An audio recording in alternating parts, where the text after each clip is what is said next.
할렐루야. 좌우에 계신 분들에게 하나님이 다시 전능하신 살아계신 하나님이 당신과 함께 하십니다. 전능하신 살아계신 하나님이 영원히 함께한다. 아멘. 전능하신 살아계신 하나님이 저와 여러분 한 분 한 분과 우리 공동체와 함께하고 계심을 믿습니다. 아멘. 할렐루야. 오늘 주시는 하나님의 말씀을 함께 보도록 하겠습니다. 은혜 받으실 하나님 말씀은 사사기 7장 9절부터 23절까지 말씀이 되겠습니다. 사사기, 구약성경 사사기 7장 9절부터 23절까지 말씀입니다. 제가 한 절, 여러분 한 절 교독하시고 23절 마지막 말씀은 한 마음으로 합독하도록 하겠습니다. 제가 9절 먼저 시작하겠습니다. 그 밤에 여호와께서 기드온에게 이르시되 일어나 진영으로 내려가라. 내가 그것을 내 손에 넘겨 주었느니라.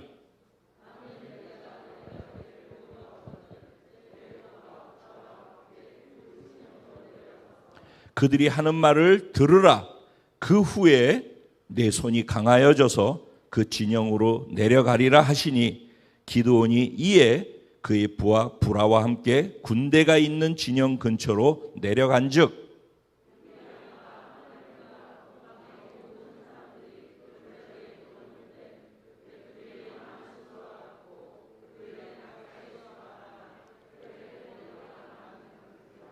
기드온이 그곳에 이른즉 어떤 사람이 그의 친구에게 꿈을 말하여 이르기를 보라, 내가 한 꿈을 꾸었는데 꿈에 보리떡 한 덩어리가 미디안 진영으로 굴러 들어와 한 장막에 이르러 그것을 쳐서 무너뜨려 위쪽으로 엎으니 그 장막이 쓰러지더라.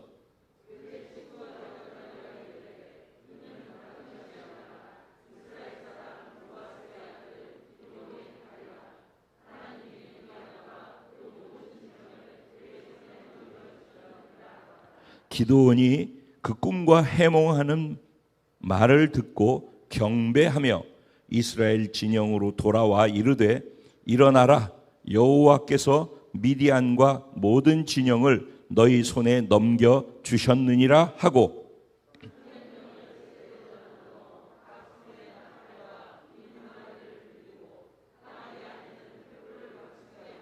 그들에게 이르되 너희는 나만 보고 내가 하는 대로 하되 내가 그 진영 근처에 이르러서 내가 하는 대로 너희도 그리하여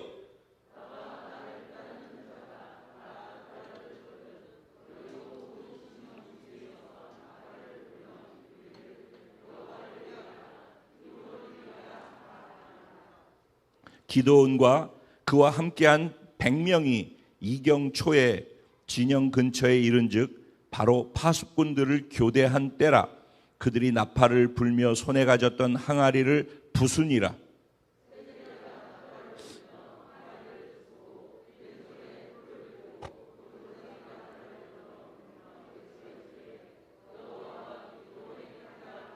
각기 제자리에 서서 그 진영을 에워싸매 그 온 진영의 군사들이 뛰고 부르짖으며 도망하였는데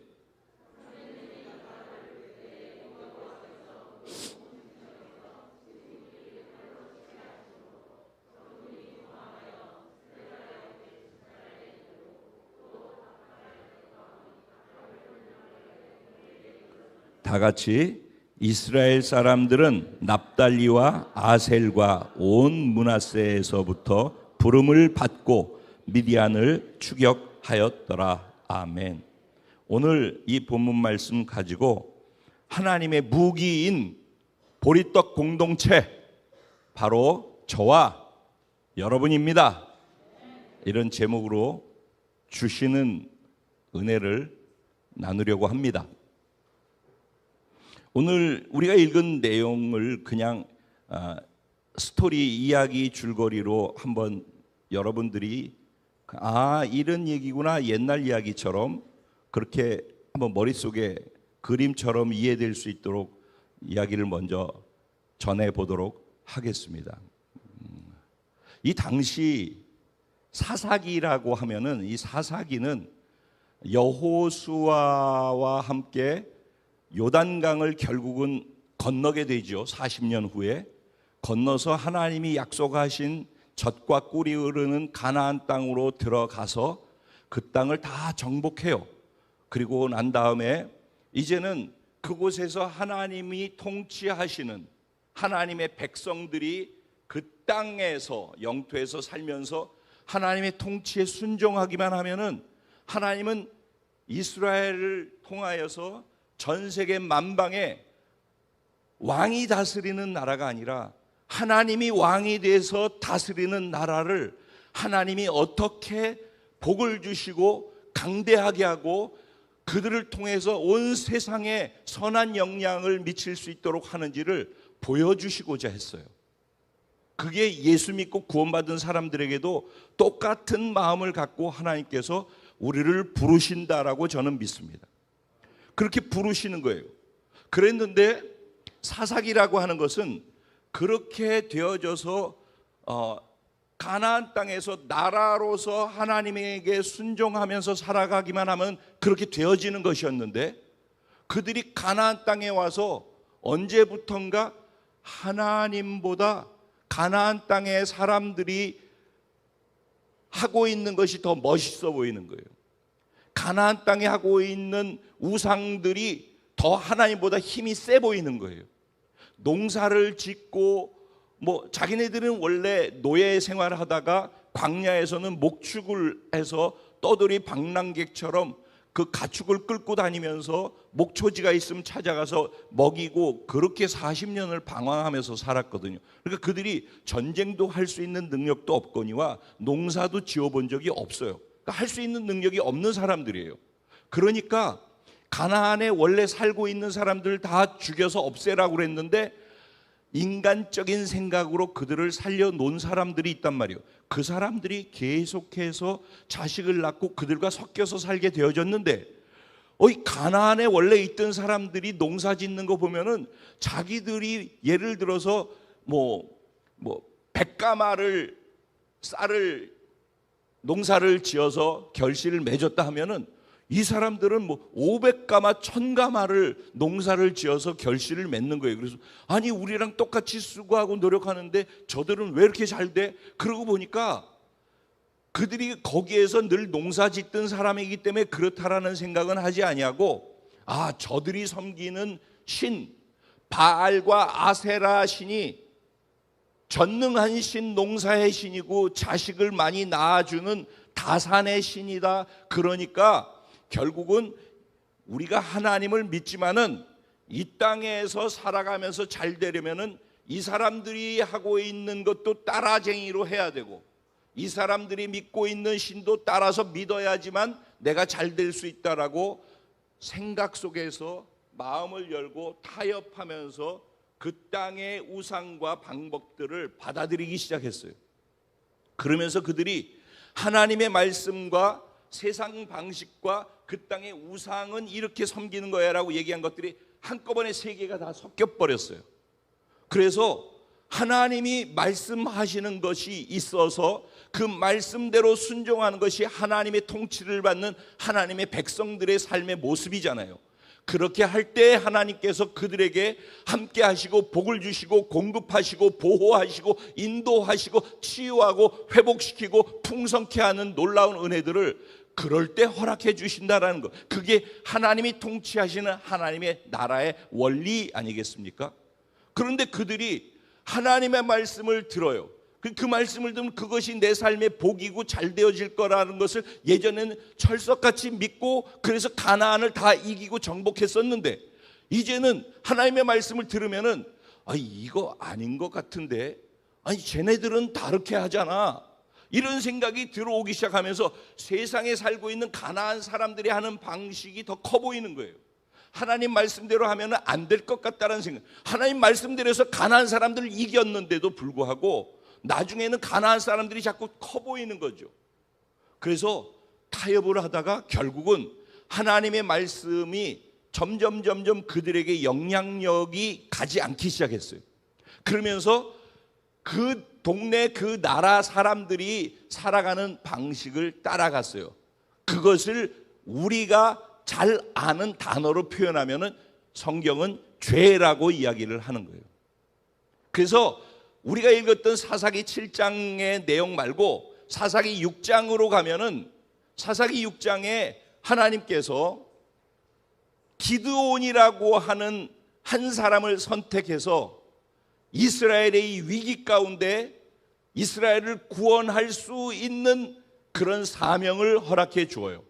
그런데 그때 6장의 1절부터 시작해서 쭉 나오는 내용을 보게 되어지면은 이스라엘 백성들이 얼마나 참담하게 어려운 삶을 살고 있었는지에 대해서 쭉 설명이 되어져 있어요. 거기 보면은 자세히 얘기하지 않더라도 이스라엘 백성들이 농사짓고 1년 동안 농사짓고 가축을 잘 키워가지고 이제는 그걸로 먹고 살고 좀 풍요를 누릴 수 있을 만할 때쯤 되면은 미디안이라고 하는 족속, 아말렉이라고 하는 족속, 이런 큰 족속들과 또 그들하고 연합군을 형성한 그 주변에 약소한 족속들이 연합을 해가지고 늘 쳐들어오는데 꼭 추수 때 되면 쳐들어오는 거예요.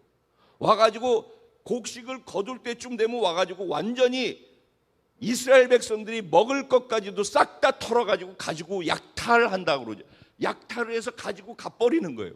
그러니까 이 사람들이 거기에 골병이 드는 거죠. 그런데다가 뭐 짐승들 키우는 가축들까지도 싹 다 갖고 가버리니까 이들이 너무너무 고통스러운 거예요. 근데 그게 하루 이틀이 아니라 1년, 2년, 3년, 4년, 5년, 6년, 7년 계속 가는 거예요. 그러니까 그들은 더 하나님 믿어도 소용없어. 내가 교회 다니고 하나님 믿어도 내 삶은 이것밖에 안 되는데 라는 생각을 하고 마음속에서 하나님에 대한 원망도 있었어요. 그런데 이게 점점 심해져 가지고 내 스스로 원망만 해가지고 해결될 수 없는 지경에까지 이르게 되어지니까 그때 그들이 선택한 게 뭐냐면 하나님께 부르짖어 기도하면서 살려주십시오라고 하나님을 찾기 시작했다라는 거예요. 비로소 그때 끝자락까지 가니까 그때 그렇게 했다라는 거예요. 그들은 자기들이 왜 하나님이 우리와 함께 하신다라고 하는데 그럼 우리 가운데 이런 일들이 일어나서 믿지 않는 우상을 섬기는 저들에게 수치를 당하고 고통당하면서 살게끔 하십니까? 하나님 어떻게 그럴 수 있습니까? 라고 따졌단 말이죠. 그런데 하나님께서는 6장에 뭐라고 얘기를 하면서 시작을 하냐면은 이렇게 얘기를 해요. 이스라엘 자손이 또라고 그러죠. 이스라엘 자손이 또 여호와의 목전에 눈앞에서 하나님 눈앞에서 그들이 악을 행하였으므로 여호와께서 7년 동안 그들을 미디안의 손에 넘겨주시니 미디안의 손이 이스라엘을 이긴지라. 그 원인에 대해서 이야기를 하고 스토리가 시작되는 거예요. 그래서 이스라엘이 왜 이렇게 고통을 겪고 하나님과 함께하는 백성인데도 불구하고 미디안에게 늘 빼앗기고 약탈당하고 고생 1년 동안 하는 건 다 해요. 얼마나 수고하겠어요. 아침부터 일어나가지고 땀 흘려 일하고 1년 동안 농사 지을 때까지 고생은 고생 다 해요. 그리고 난 다음에 추수할 때쯤 되면은 적들이 와가지고 다 훑어 가버리는 그런 시간이 반복되어질 때 그들이 얼마나 절망스러웠겠어요. 어쩌면 우리 인생 속에서 살아가는 삶의 모습이나 방식도 그럴지 몰라요. 그리고 그것이 환경 때문에 그렇다고 생각하고 내가 살아가는 방식을 그렇게 우선순위를 정해놓고 가고 있기 때문에 그렇다라는 생각까지 가지 못해요. 더더군다나 지금의 이 문제가 단지 환경이나 상황이나 내가 뭔가를 어떻게 했기 때문에 그렇다라고 생각하지 사실은 그것보다 근원적으로 하나님 앞에서 우리가 하나님을 인정하지 아니하고 하나님의 말씀대로 살지 아니하고 하나님이 기뻐하시는 것을 주기 위해서 해주시는 말씀을 우리가 따르지 않았기 때문에 그것을 하나님이 보실 때 목전에서 악을 행하기 때문에 하나님께서 미디안의 손에 그들을 넘겨주시는데 끝없이 죽을 때까지 넘겨주시는 것이 아니라 7년이면 7년. 하나님이 작정한 시간이 있다는 거예요. 이스라엘을 완전히 망하게 했을 때도 끝까지 망하도록 가만두지 않죠. 70년이 지나면 돌아오리라. 할렐루야. 그러니까 하나님이 우리를 어렵게 하실 때가 있는데 그것은 우리에게 돌이킬 수 있도록 하기 위한 징계로서의 복으로서 우리에게 주시는 고난인 거예요. 그래서 다시 하나님께로 돌아와서 원래 하나님 안에서 하나님의 통치를 받는 백성으로 살아가는 방식으로 돌이켜 회개하고 회복되어질 수 있는 길을 열어주시기 위한 하나님의 우리 각자를 향한 사랑의 표현이 그런 또 다른 모습인 거죠. 그게 이제 오늘 본문의 전체 뒤에 보이지 않는 배경인 거예요. 그런 가운데에서 이제 구원자가 나타난 거죠. 하나님이 그들의 기도를 들으셨어요. 그래서 누구를 세웠다고요? 기드온을 세운 거예요. 오늘 이 자리에 있는 저와 여러분이 기드온인 줄로 믿습니다. 그래서 하나님이 이렇게 보니까 똑같이 이스라엘 사람들과 다 똑같은데 얘도 똑같아요. 보니까 기드온이 두려움이 많은 거예요. 그래서 농사 짓고 추수할 때가 됐는데 또 쟤네들이 와가지고 뺏어갈 것 같으니까 밀을 추수해가지고 타작을 해야 되겠는데 밀을 타작하는 자리에서 타작을 하면 쟤네들이 지나가다 봐가지고 빼앗으러 오니까 그거를 포도즙을 짜는 그 웅덩이 밑으로 들어가서 그들이 보이지 않는다 평지 밑으로 쑥 꺼져 있으니까 안 보일 거 아니에요. 그러니까 보이지 않는 웅덩이 밑에 들어가지고 밀타작을 한 거예요. 첫 번째는 두려움 때문이었죠. 그렇지만은 겉에 드러나는데 하지 않냐고 숨어서 할 수 있었다라는 것은 두려움의 문제에 있지만은 한편으로는 지혜로운 거라는 거죠. 하나님이 그런 기드온을 눈여겨 보신 거예요. 그리고 기드온을 부르셨어요. 기드온아, 네가 큰 용사야. 내 눈에는 여러분과 제가 하나님 눈에는 큰 용사들인 줄로 믿습니다. 내가 큰 용사야. 그렇게 말씀하신 거예요. 그러니까 기드온이 아니 하나님 저는 그런 존재가 아니에요.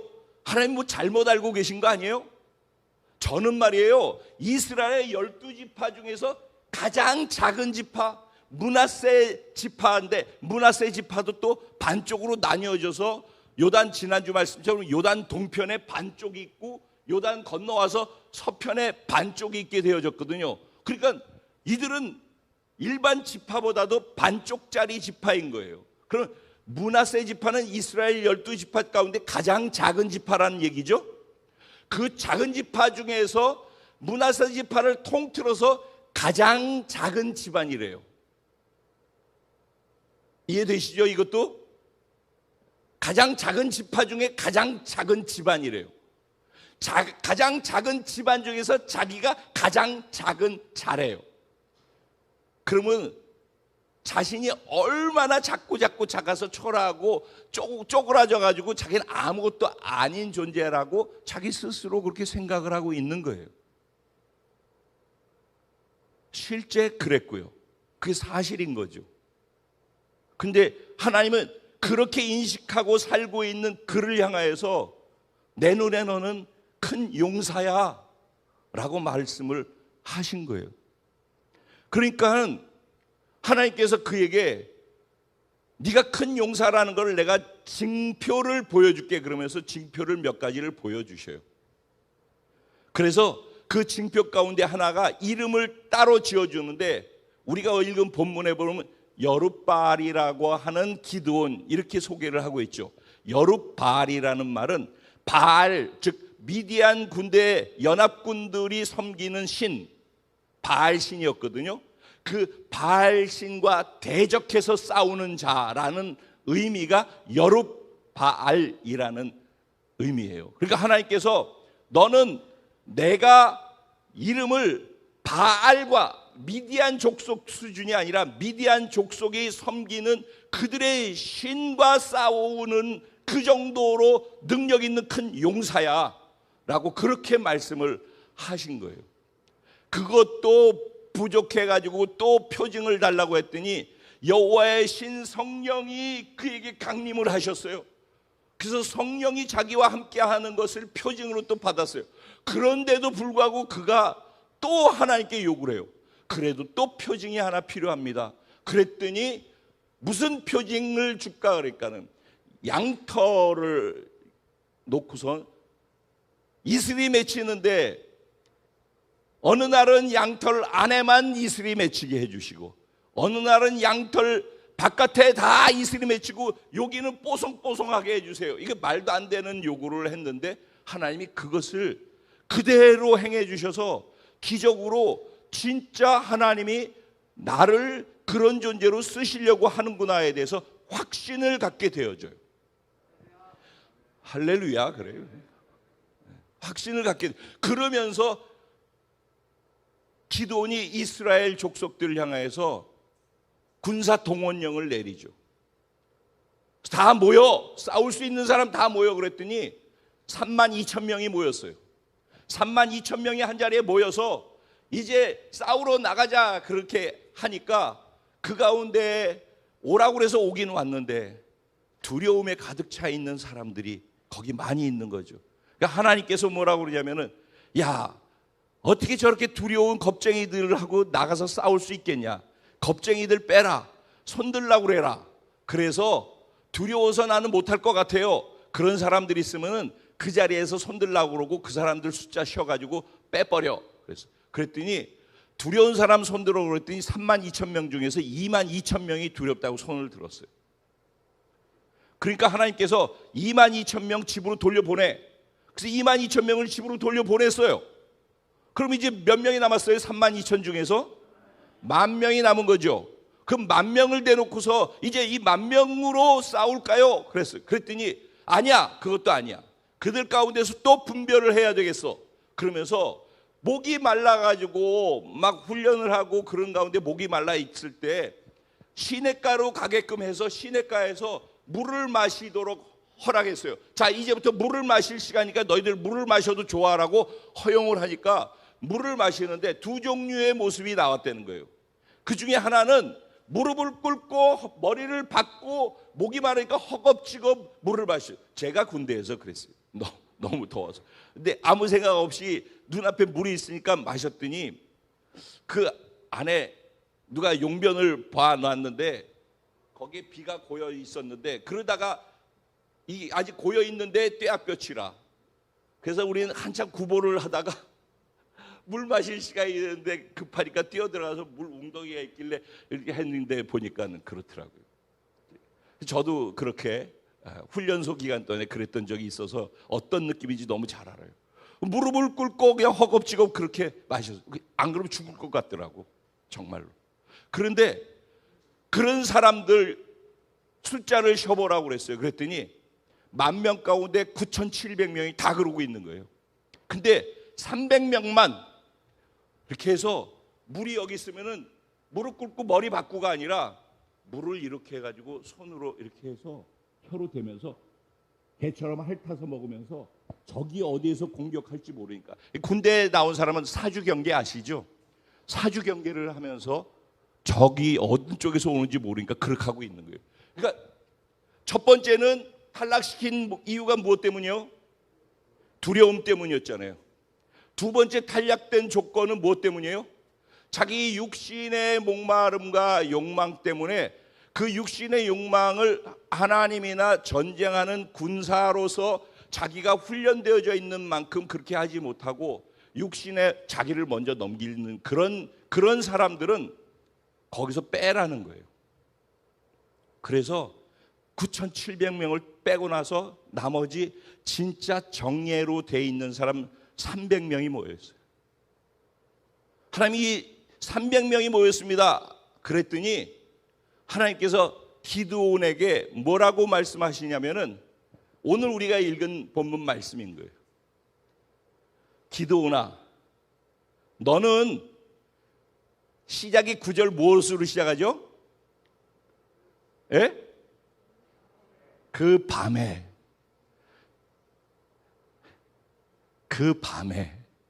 그냥 이거 읽어 넘어가잖아요. 그러니까 제가 만약 기드온이라고 그러고 그 자리에 있다고 생각해 보세요.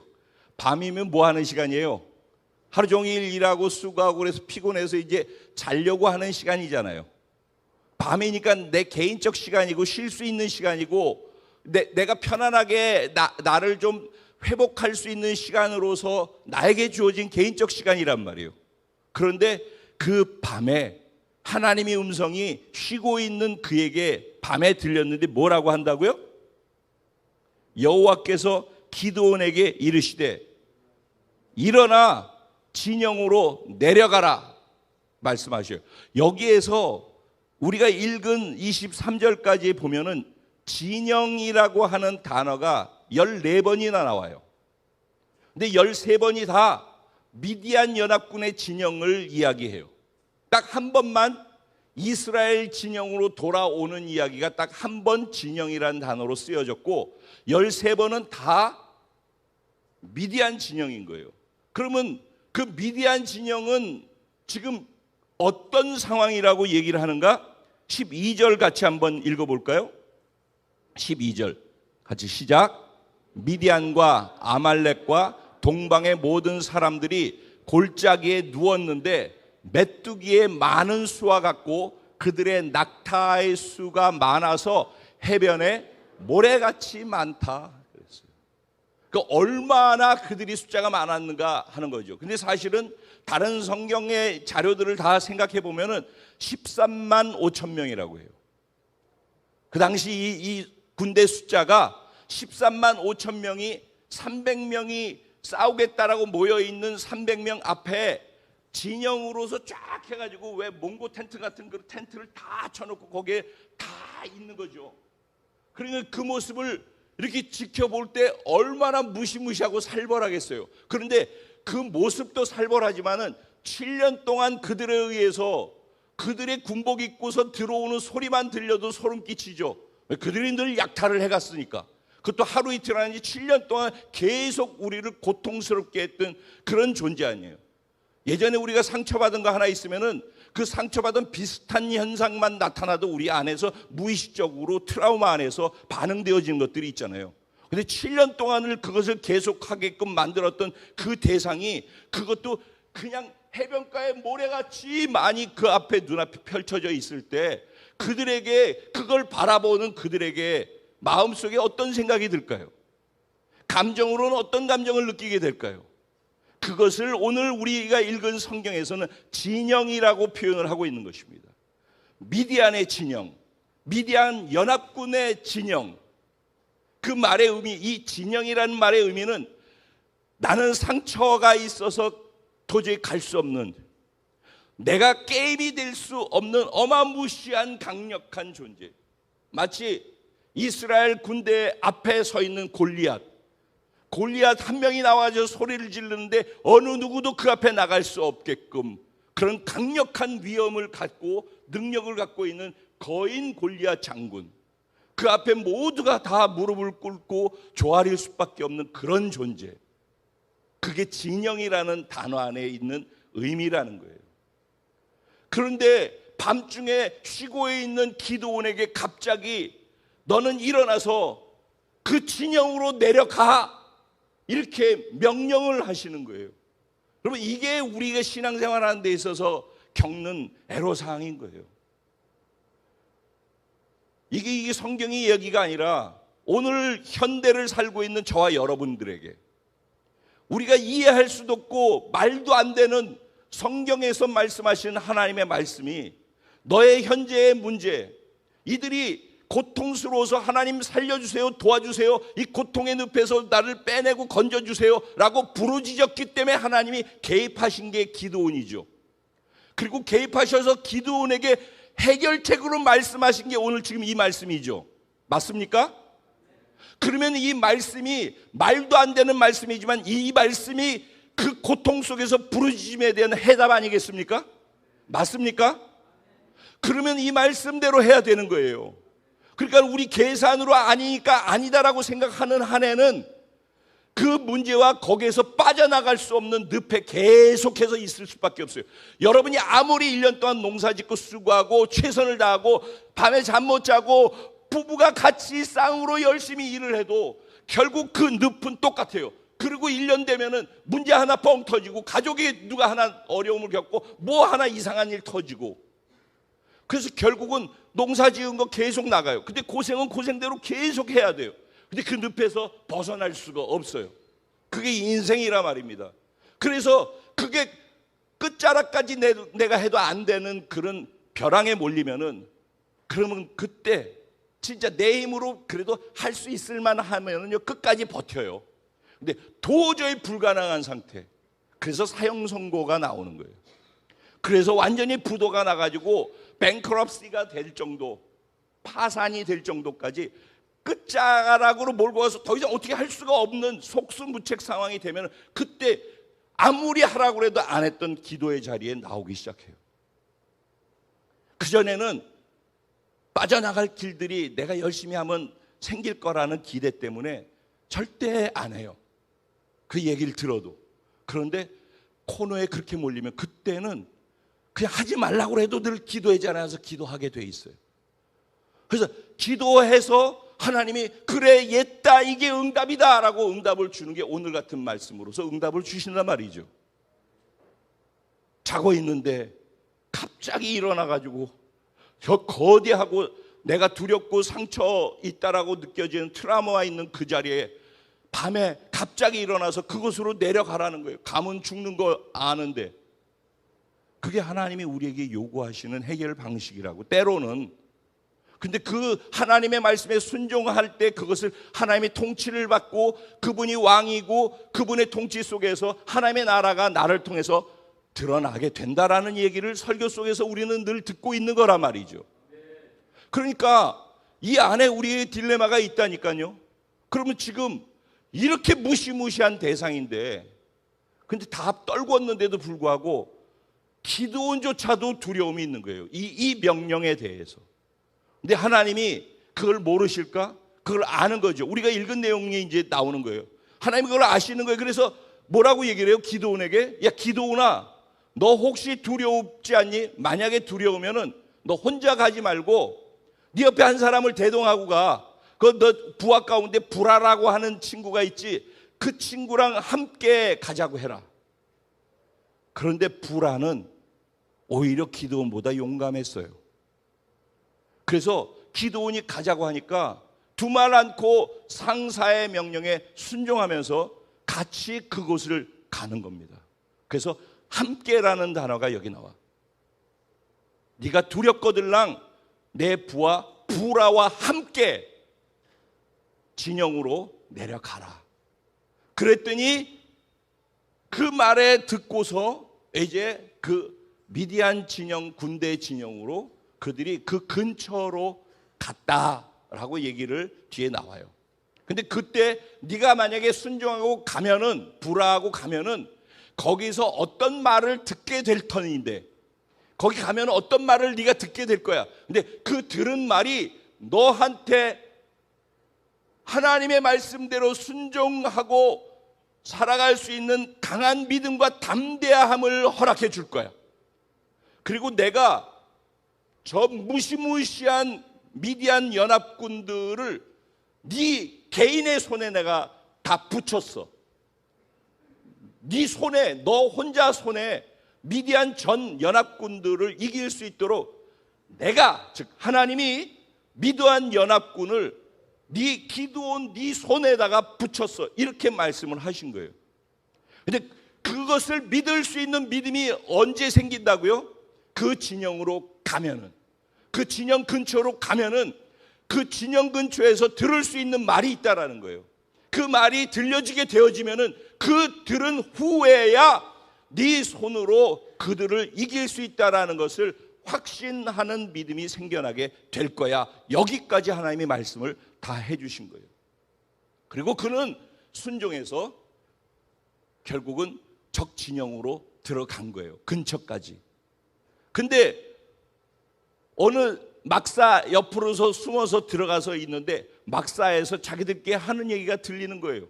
야, 내가 꿈을 꿨는데 말이야, 꿈에 웬 보리떡 하나가 우리 미디안 막사로 굴러 들어와가지고 막사 안으로 들어오는 순간 막사가 넘어지기 시작하고 무너지기 시작하는데 미디안 진영이 다 무너지더라. 야, 근데 이거 꿈 해몽을 생각해 보면은 이거 여호와, 쟤네들이 믿는 여호와 하나님이 함께 하시는, 그래서 기드온이 함께하는, 기드온이 휘두른 기드온의 칼을 의미하는 거 아니야?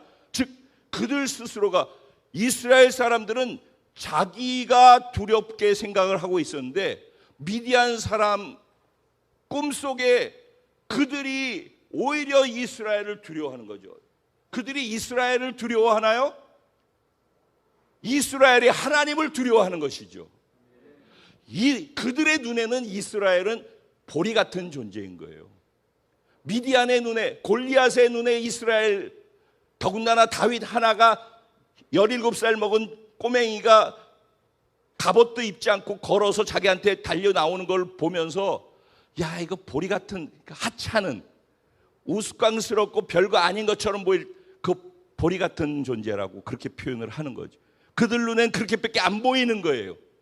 그래서 야, 이게 보리조차밖에 안 되는 그런 게 어디 감히, 이렇게 생각을 하는 거죠. 그런데 조금 이따 얘기를 나누겠지만, 그렇게 보리일지라도 진짜 하찮고 상대방이 인정하고 내가 인정하도 하찮은 존재이지만, 하나님의 손에 붙들리면은, 하나님의 말씀과 내 믿음이 하나 되어지기만 하면은 보리 알이 아니라 보리 떡이 되어지는 거예요. 왜냐면 그 근거로 하나님이 기드온에게 약속하신 한 가지 중요한 약속의 말씀이 있어요. 내가 너와 함께 있어. 아멘. 여러분, 저와 여러분의 진정한 쉼, 평안, 위로, 우리의 안전은 하나님이 우리와 함께 하신다라는 그 말 한마디에 대한 하나님을 정확하게 알고 믿는 믿음 안에서 주어지는 것이라고 믿습니다. 하나님이 내가 너와 함께 한다니까? 미디안이 네 손에 다 쥐어졌어. 내가 그걸 너한테 줬다니까? 근데 그게 너 때문이 아니라 내가 너와 함께 하기 때문이야. 그러니까 우리가 보리알로 사느냐 보리떡으로 사느냐는 하나님이 나와 함께 하신다라는 자기 정체성에 대한 확신을 가지고 사느냐, 아니면 그냥 나로 내가 취한 것, 내가 노력한 것, 내가 가지고 있는 것, 쌓아놓은 것, 지금 현재 내 상태, 그것으로 내가 사느냐에 따라서 인생은 전혀 다른 삶을 살게 되어진다라는 것을 이야기하고 있는 것입니다. 그래서 그는 그 꿈 얘기를 들었어요. 듣고 난 다음에 이렇게 얘기를 해요. 기드온이 15절에 기드온이 그 꿈과 해몽하는 말을 듣고 나면 어떻게 된다고 그랬어요? 그가 마음속에 확신이 생겨가지고 하나님이 하신 말씀대로 그렇게 담대하게 할 수 있다라고 하나님이 말씀하셨죠. 그런데 실제로 그 일을 순종하고 두려움 가운데 불화와 함께 두려움의 자리로 갔더니 거기에서 바로 두려워했던 그 대상들로부터 말을 듣게 되어졌다라는 거예요. 그런데 그 말을 듣는 순간에 그가 힘이 생기고 용기가 생겼어요. 그리고 진짜 하나님의 말씀이 사실이구나 라고 하나님의 말씀에 대한 신뢰가 생겼어요. 그래서 그가 다른 거 하지 않고 그게 딱 느껴지는 순간 제일 먼저 선택한 게 뭐예요? 하나님께 경배하였더라. 하나님의 하나님 되심을 인정하게 되어질 때 제일 먼저 우리가 할 수 있는 최고의 선택은 하나님을 예배하는 것입니다. 그렇게 될 때 예배하는 순간에 어떤 일이 일어나는가? 예배할 때 내 마음을 고백할 수 있어요. 찬양을 통해서. 그 가사를 모르는 가사라고 노래 모른다고 가만히 있지 말고 가사에 내 마음을 담아서 고백을 하는 거예요. 그래야지 예배가 깊어져요. 그리고 기도할 때는 하나님하고 대화하는 거잖아요. 그래서 내 마음을 토로하면 하나님이 또 하나님의 마음을 우리에게 또 표현해 주시잖아요. 그리고 이렇게 말씀을 전하는 시간, 이 말씀 속에서 하나님의 뜻을, 해결책을 우리에게 말씀으로 주시잖아요. 그래서 그 말씀에 대한 신뢰를, 하나님을 신뢰함 속에 그 말씀을 받고 그 말씀대로 순종하게 되어질 때 말씀 안에 예배 속에서 단지 말씀을 넘어서 그 말씀을 구체화시키기 위해 어떻게 해야 되는지에 대한 전략도 예배 속에서 주어지는 거예요. 예배를 진짜 예배자로서 예배답게 드리기 시작하면 하나님이 은혜와 능력만 주시는 게 아니라 지혜와 계시도 주시고 전략도 예배 속에서 말씀을 통해서 주시는 거예요. 그러니까 말씀 안에 답이 있다라는 걸 정말 믿고 말씀을 들을 때 잘 들어야 되는 거예요. 정확하게. 왜냐하면 이 말씀 속에 다 있기 때문에 그런 거예요. 그래서 하나님을 경배했어요. 그리고선 이스라엘 진영으로 돌아왔다고 그래요. 그리고 그가 들었죠. 그 다음에 예배 드렸죠. 그리고 난 다음에 이스라엘 진영으로 돌아와서 그가 한 게 뭐예요? 하나님이 말씀하신 것을 자기와 함께 움직일 300명 용사들에게 똑같이 선포하고 지시하는 거예요. 이제는 자신이 있는 거죠. 담대한 거죠. 그래서 전략을 이야기하기 시작해요. 야, 3대로 나누어 한 대에 100명씩, 그래서 세 군데로 나눠서 거기를 포위해가지고 있고, 너희들이 왼손에다가는 횃불을 들고 항아리로 그걸 가려놓아, 그리고 오른손에는 나팔을 들어, 그리고 가다가 내가 하는 대로 똑같이 따라서 해. 여러분들 그렇게 하실 수 있겠죠? 할 수 있겠습니까? 네, 그러면 지금 한번 해보시죠. 나 따라 해봐요. 이렇게 할 수 있겠어요? 아, 저 목사가 갑자기 말씀 전하다 웬 짓이냐 이렇게 생각하십니까? 아니면은 그냥 뭔지 모르지만 뭔가 이유가 있겠지 하고 따라 하실 수 있겠습니까? 이것이 공동체를 만들어가는 겁니다. 하나님에 대한 신뢰와 리더에 대한 신뢰가 하나 된 공동체를 만들어요. 하나로 따로따로 개체로 있으면 보리알이에요. 보리알은 자기 자신이에요. 자기 자신이 깨어지고 자기가 부인되어져서 자기 생각과 감정과 의지가 십자가에 못 박혀 죽게 되어지게 되면은, 가루가 되어지게 되면 그것이 고운 가루가 돼서 뭉쳐지면 보리 떡이 되는 거예요. 그때 내가 부인되어지는 자리에 하나님이 부인되어진 자리에서 살아계신 하나님으로 말씀이 역사하기 시작하는 거예요. 그래서 자기 부인이라는 것은 내가 손해보는 것 같고 대가 지불하는 것 같아 보이지만은 자기 부인을 할 때 하나님이 드러나요. 하나님의 생각과 내 생각이 충돌하는 일들이 없어지게 된단 말이에요. 그렇게 되어지면서 하나님의 말씀대로 순종하게 되어질 때 나와 함께 하신 하나님이 자신이 스스로 하실 일을 드러내시는 거예요. 그래서 하나님께서 말씀하신 대로 이들이 기드온의 얘기를 듣고 그대로 하는 거죠. 그래서 안으로 들어갔다가 한순간에 기드온이 항아리를 깨뜨려라 그랬어요. 그래서 기드온과 함께한 100명과 함께 항아리를 딱 깨뜨렸어요. 그랬더니 항아리가 깨진 소리가 와장창 나지 않았겠어요? 근데 그 신호탄과 함께 양쪽에 200명이 또 따로따로 있잖아요. 그 300명이 동시에 항아리를 깨뜨리는 소리가 자다 말고 들었으니까 이게 깜짝 놀란 소리 아니겠어요? 그래서 놀라서 튀어나와 보니까 불이 사방에 다 자기를 두르고 있는데, 야, 적이 우리한테 와가지고 우리는 포위됐구나, 자다가 얼떨결에 그렇게 생각한 것 같아요. 그러니까 이들이 허겁지겁하고 막 뛰고 도망다니고 막 그러다가 나중에 자기들이 적을 무찌른다고 칼을 들어 뺐는데 자기들끼리 자기들을 쳐서 다 죽였다라는 거예요. 그러니까 이거는 하나님이 개입하신 거죠. 이스라엘 백성들이 한 게 별로 없어요. 300명이 한 게 별로 없어요. 13만 5천 명이 그렇게 해서 괴멸된 거예요. 하나님이 기적이죠. 하나님이 개입하시면은 우리가 계산으로 살아가는 사람들이 이해할 수 없는 일들을 경험하는 거예요. 그걸 뭐라고 한다고요? 기적이라고 해요. 근데 하나님 편에는 그 기적이 아니라 평범하게 일상이죠. 그래서 내가 나의 최선으로 사느냐, 아니면 하나님의 일상인 기적이 내 삶 속에 개입해서 그 하나님의 기적과 은혜로서 내 삶을 살아갈 것인가를 결정하는 것이 신앙을 선택하는 거예요. 하나님의 말씀을 듣고 어떻게 결정할 것인지를 선택하는 것, 그걸 뭐라고 해요? 믿음이라고 얘기를 하는 거예요. 그래서 내 믿은 대로 될지어다. 그래서 믿은 대로 될지어다. 성경은, 예수님은 어디를 가서든지 항상 강조하시는 것이 네 믿은 대로 된다는 거예요. 믿은 대로. 근데 그 믿음의 근거가 어디에 걸려야 돼요? 하나님의 말씀에 걸려야 된다는 거예요. 하나님의 말씀에 믿음이 걸리기만 하면은 하나님이 그 믿음을 쓰셔서 스스로 하나님이 하실 일상의 일들을 행하실 때 우리에게는 기적으로서 경험되는 놀라운 은혜가 있게 되는 겁니다. 그래서 결론은 이스라엘 백성들이 어떻게 했대요?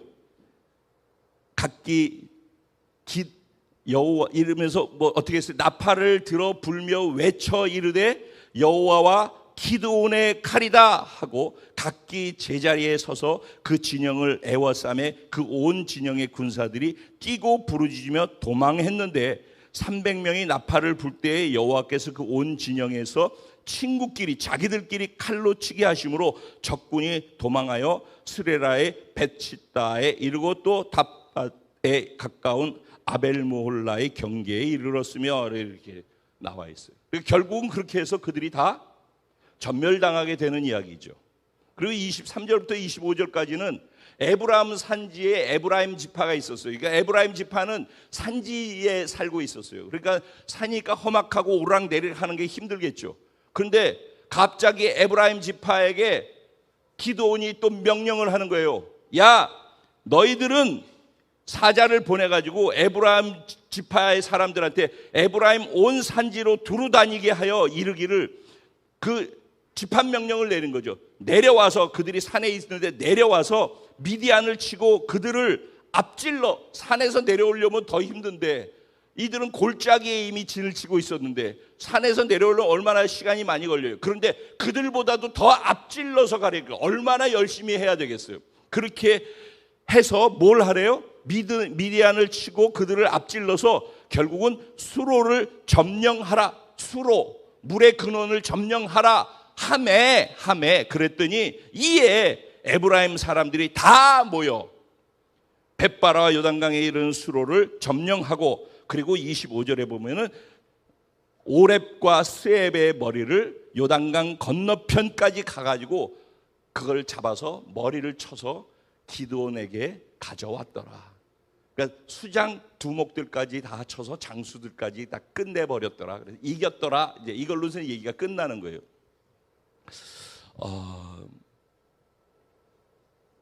이게 이제 그 줄거리처럼 쭉 오늘 본문에 대한 이해를 우리가 함께 한 거예요. 그럼 이제 우리 현재 상황으로 한번 되돌아와 볼게요. 현재 상황은 어쩌면은 저에게, 어쩌면 우리 공동체 한 분 한 분에게 마치 기드온에게 말씀하시는 것과 같은 그런 두려움과 부담감을 갖게 만드는 그런 요구사항으로 들려졌을 수 있다는 생각이 들어요.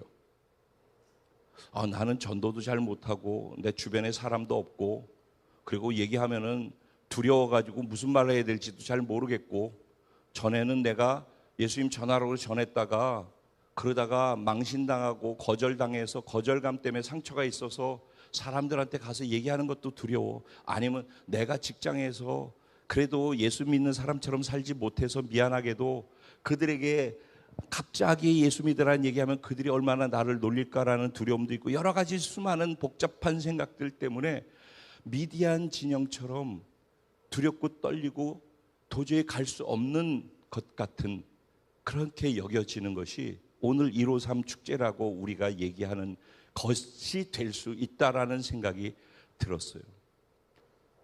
저도 사실 그래요.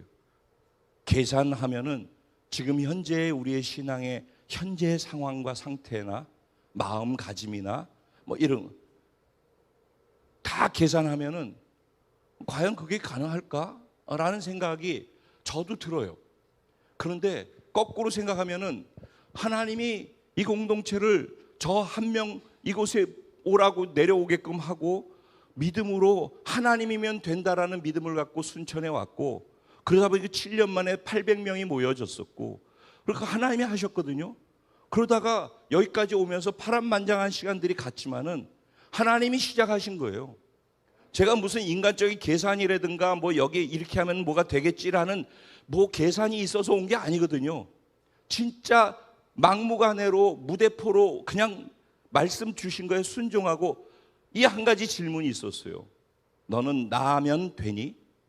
내가 너와 함께 해준다면은 너는 여의도 그 좋은 조건들을 다 포기하고 다 놓고 그냥 아무도 없는 그곳에 갈 수 있겠니? 그래서 그것 때문에 일주일을 금식했어요. 그런데 기도하면 할수록 확실하더라고요. 하나님이면 되더라고요. 저도 제 믿음이 그랬어요. 아무것도 다 없고 다 버리고 하나님이 나와 함께 하는 게 맞다면, 그러니까 제가 하나님에 대한 믿음이 그만큼 있는 게 맞는 거죠. 그것 갖고 여기 와서 7년 만에 그렇게 된 거고, 그 믿음을 가지고 여러 가지 수많은 우여곡절 속에서도 아직까지 여기 서서 똑같은 얘기를 하고 있는 거 보면은 여전히 하나님이 여기 함께하고 계신 거 맞다라고 저는 확신하거든요. 그래서 저는 계산으로 하면은 또 답이 안 나오는데, 근데 하나님을 바라보고 내가 알고 믿고 경험한 하나님은 어떤 하나님인가 보면, 하나님은 하실 수 있다, 하나님이면 되니 창표야? 다시 물으신단 말이에요. 근데 우리 지금 상황이 이렇고 저도 이래요. 그런데 전 한 가지는 분명히 알아요. 하나님이면 돼요. 하나님이 함께 하시면 됩니다. 저는 그것을 믿습니다. 그렇기 때문에 올 연말에 틀림없이 그런 일이 300명이 여기서 함께 예배 드리게 되어진다라고 저는 믿습니다. 왜냐하면 그렇게 돼야지 그것을 가지고 또 준비해서 2025년도까지 힘있게 강한 군대로서 준비되어서 북한문이 열리고 주님이 오시는 마지막 준비를 하죠. 어제도 우리가 여러분 이곳에서 마크조 목사님 선교사님 오셔가지고 여러분과 말씀 나누고 그런 시간 가졌던 거 기억나시죠? 개인적으로 식사도 같이 하신 분도 계시고 그랬어요. 너무 무모한 거 아시죠, 여러분? 그냥 2019년도에 미국에 있으니까 한국에 왔다가 지나가는데 잠실 올림픽 주경기장 차 옆으로 지나가는데 갑자기 하나님이 여기에서 믿는 사람들을 모아서 여기서 나를 예배하고 무너진 이 땅에 다음 세대를 일으켜 세우라라고 말씀 주셨다는 거예요. 그래서 2년 3년 미루다가 코로나 때문에 그냥 넘어갔고, 그런데 이거 하라고 마음 주신다는 거예요. 이거 이제 지금 해라. 그래서 근데 아는 사람이 없는 거죠. 그래서 이렇게 연결되는 데마다 전화하고 혹시 가서 이 마음을 나눌 수 있을까요? 이렇게 하면서 다닌 거예요. 그때 우리 교회도 그래서 온 것이었고, 그러니까 뭐가 없어요. 저는 뭐 여의도 사람이니까 여의도에서는 1년에 한 번, 두 번씩 잠실 주경장에 10만 명이 모이는 데잖아요. 그럼 거기서는 전국 총동원을 하면은요, 전국에서 차량 버스가 어마어마하게 무시하게 많이 가요. 어제도 그러더라고. 이게 전국 대회일 것 같고 적어도 메인 경기장에 10만 명이 모이는데 생각보다 버스가 적네요 그러더라고. 그랬어요. 그런데 저는 어제 가서 보고 기도원에 300명이 모인 것을 봤어요. 여러분 어떻게 느끼셨는지 모르겠어요. 하나님의 임재가 너무 강력하고 그 예배 자리에서 거기에 하나님이 각 사람에게 터치하시고 말씀하시는 것들이 6시간 안에 계속해서 흘러가더라고요. 정말 깊은 은혜를 제가 제일 은혜를 받았어요. 제가 그냥 그분 앞에 계속 있었어요. 그분이 제게 말씀하신 걸 저 계속 들었어요. 제가 무엇을 어떻게 해야 될지에 대해서 그분 앞에서 저를 비우고 저의 계산이나 생각이나 감정이나 모든 것들을 다 비웠어요. 그리고 당신이면 됩니다라는 그 믿음 하나 가지고 단지 그 믿음을 넣어서 그분이 되시게 하시는 분이기 때문에 그분만 높이고 예배 드려야 되겠구나. 진짜 예배를 바르게 드려야 되겠구나. 내가 믿는 하나님이 살아계신 전능하신 하나님이라는 게 진짜 믿어질진데 그 하나님을 예배하는 건데 우리가 참석하는 자로서 예배를 드리는 것은 아니지 않는가. 저부터 굳이 이런 얘기를 하지 않아도 저부터, 그래서 제가 저 뒤에서 그 예배팀도 오늘 예배 드리는 분위기가 달랐을 거라고 저는 생각을 해요. 처음서부터 와서 앉아서 예배 드린 분들은 느꼈을 거라고 생각해요. 참석한 분들이 우리 교회 50%가 넘게 참석을 했어요. 우리 젊은 형제들도 그냥 간 분들도 많이 있을 거예요. 그런데 거기 참석한 분들에게는 신앙의 수준이 어떠했든지 상관없이 개인적으로 그 자리에서 전해진 메시지나 예배 시간 속에서 하나님이 여러분들에게 말씀하시고 부르시고 미래에 대해서 무엇을 함께 하자라고 손 내미시는지 그 하나님을 만난 분들이 많이 있을 거라고 생각을 해요. 뭐 어른분들도 전 당연히 그랬을 거라고 생각하고, 그리고 우리 공동체가 그런데 그 어마어마한 그런 빅 텐트에 가서 최고로 괜찮고 낫다라는 분들이 모인 자리에 가면은 우리 공동체가 얼마나 소중하고 정말 어디에 나가도 하나님이 그들과 견주어서 쓸 수 있을 만큼 잘 준비된 멋진 공동체라는 것을 그런 자리 가보면 다 알아요. 여기서는 늘 우리끼리만 보기 때문에 몰라요. 거기서 전해진 말씀도 들어보면은 늘 여기서 제가 여러분들에게 강조하는 말씀들이에요. 제가 그래서 어제 차 타고 오면서 여기서 한 분을 앞에 나오시게 해가지고 참석하면서 하나님 주신 마음이 있으면 좀 나누어 보라고 그럴까 그 생각도 했어요. 뭐 예배 시간이 지금 이것저것 다 하고 길기 때문에 그냥 제가 더 이상 안 하려고 하는데, 금요일 날이라도 그때까지 열기가 식지 않고 계속 된다면은 이 자리에서 나와서 우리 성도님들에게 마음을 나눌 수 있으면 좋겠다라는 마음이 여전히 있습니다. 어쨌든 그 한 분이 무모한 하나님으로부터 받은 믿음 그 하나에 자기 전부를 건 거예요. 그거 계약하는데 1억 들어가는데 돈 1도 없는데 기도하는데 9,700만 원이 거기 다 돼가지고 했는데 그 나머지 다 해서 한 7억이 들어가는 건데 제로에서 아는 사람 없는 데서부터 시작해 1,000개의 교회가 왔어요. 1,000개 교회가 1,000개 교회에서 신청이 왔고 거기 모였는데 뭐 영상으로 보신 분들은 알 거예요. 정말 많은 사람들이 왔어요. 10만 명은 되지 않지만 정말 하나님을 사랑하고 하나님 앞에서 믿음으로 반응하는 사람들이 모이는 자리가 소중하다는 걸 아는 사람들은 거기 와서 진짜 한 가지 목적, 하나님을 예배하고 하나님이 내게 하실 말씀을 듣고자 하는 그 목적 때문에 모든 개개인의 대가를 지불하고 다 왔더라고요. 너무 감사한 시간이었고, 다시 저도 다시 조금이라도 흔들렸던 저의 믿음의 어떤 부분이 있었다면 제 마음이 다시 정확하게 정리됐어요. 할렐루야. 제가 믿고 이곳에 왔던 그 하나님이 여전히 동일하신 하나님, 오늘도 또 동일하게 하시고 올해도 동일하게 하시고 앞으로도 동일하게 하나님을 드러내 주실 살아계신 하나님이 저의 하나님이에요. 여러분의 하나님인 줄로 믿습니다. 우리 공동체의 하나님인 줄로 믿습니다. 그 하나님이 친히 그 일들을 행하실 거예요.